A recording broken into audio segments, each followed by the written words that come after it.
Now, most people do not understand the Illuminati. How many people here have ever done any study on the Illuminati before they heard of me? Okay. How many have done some since they've heard my tapes? A couple, okay. Boy, are the rest of you in for a surprise tonight. I don't want people to listen to me and walk out of here and just accept the things I have. I kind of like it when people go out here and say, boy, he's nuts. Because they'll go and they'll try and research to prove that I'm wrong. And the more they research, the more they start believing me. It is impossible to research history and to research the conspiracy and to research the Illuminati without coming away a solid believer. As the brother who prepared these, Brother Tom Berry, said, he went through almost 2,000 books for 20 sheets of notebook paper filled with notes. That's how well it was hidden. How many people have a set of encyclopedias at home, a good set? So home tonight, look up the word Illuminati. In some of the encyclopedias you will find that it existed but does not exist now. And in other encyclopedias you will find that it existed and still exists now. But they don't tell you anything about it. Before we go into it, I want to give you a reading list. Okay? Now, I want to explain a book before I give its title. And I want you to choose carefully as to whether you want it or not. I don't want you later getting mad at me because I recommended it. It is not a Christian book. It is not a political book. It is an Illuminatus book. The book was ordered, written, and produced by Philip Rothschild, the leader of the Illuminati in this day and age. It was ordered, written by a woman named Anne Rand, and she was at that time one of Philip Rothschild's mistresses. It was written some 12 years ago. She was already a well-known author, and her books sell nationwide.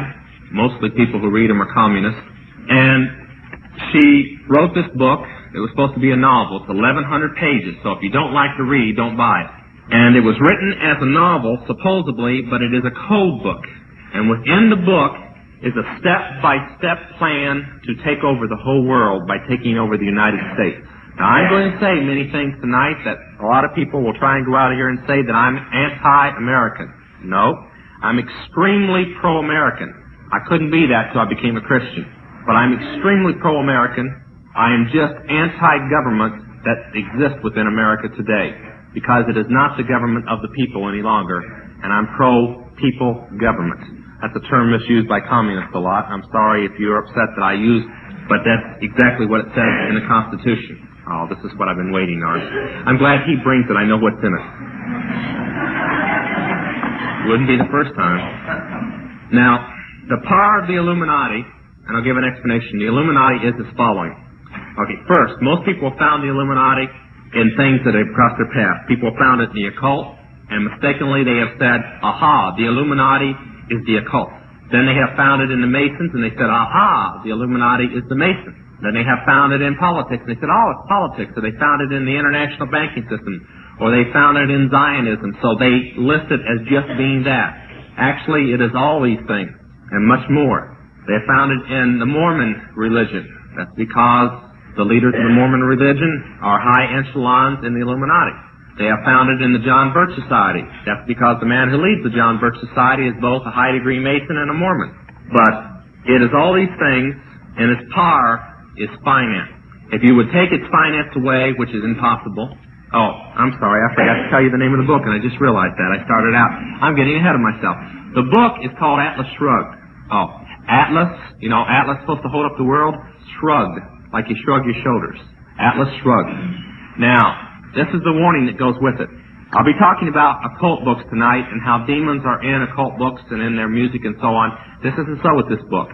They didn't place a spell on this book because they did not want people to buy this book other than those told to buy it within the occult and within the Illuminati. They are extremely mad because just this year alone they sold several million of them, mostly to Christians, and they don't like that. In fact, they've tried to stop printing it, and people don't want to stop printing it. They're making so much money. The bad thing about it, though, is that since it is written as a novel, it has some passages that I think might belong in Hustler or other places.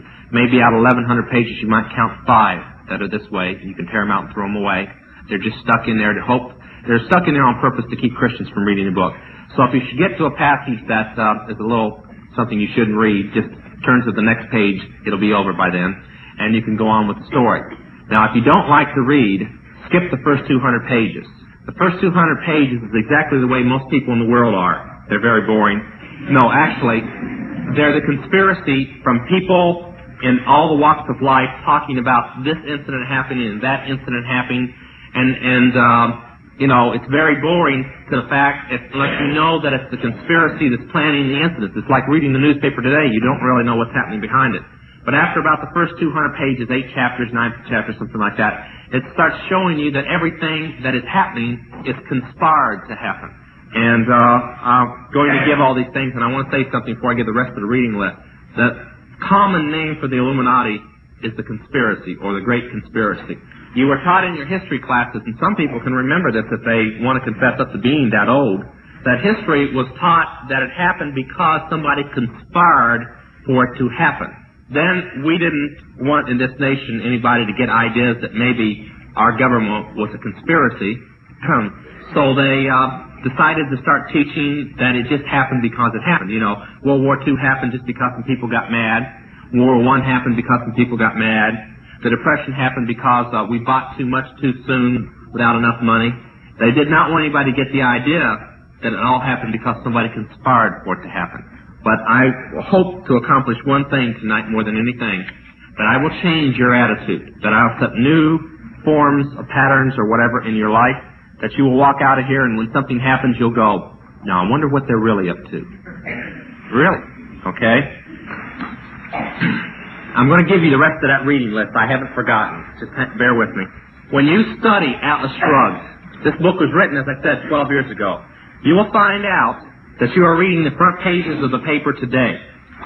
The oil shortage that doesn't exist, they state that they destroy their own oil wells, that they hide their own oil so nobody can have it. They state how they destroy the coal mines and shut the coal mines down to shut the electricity down. They state how they cripple the country and no food is grown. It states how they pick and derail trains and so that no trains go. It states how they sink and pirate thousands of ships every year.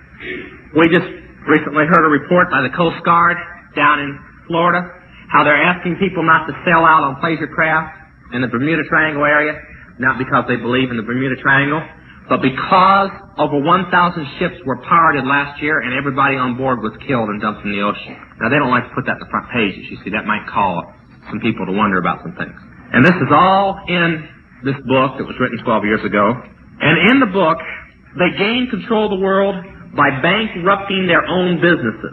The Illuminati owns most, I would say 99 9/10 of the stores that you walk into and shop and the gas stations you go to. And they are going to destroy them on purpose. They are in the process of buying up over the last few years all the stores they don't own. They bought up grants, they bankrupted. They just bought up 2 guys, and you can watch for them to go out of business. And they keep in business the ones that they've always owned, and they are going to bankrupt them before long and cripple them and destroy them.